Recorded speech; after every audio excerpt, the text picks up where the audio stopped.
வீடுகளின்றி சாலையோரம் தங்கியிருந்த 40 நரிக்குறவ மக்கள் குடும்பத்திற்கு வீடு கட்டுவதற்கான பணிகளை துவக்கி வைத்த ஆட்சியருக்கு அம்மக்கள் கண்ணீர் மல்க நன்றி தெரிவித்தனர்.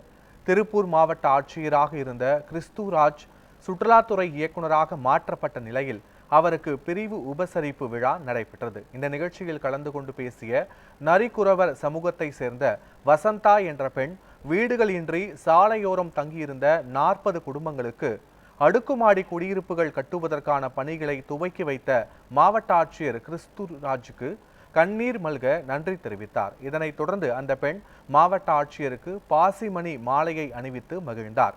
இந்த விழாவில் மாவட்ட ஆட்சியர் அலுவலக அதிகாரிகள், ஊழியர்கள் மற்றும் பொதுமக்கள் என ஏராளமானோர் கலந்து கொண்டனர்.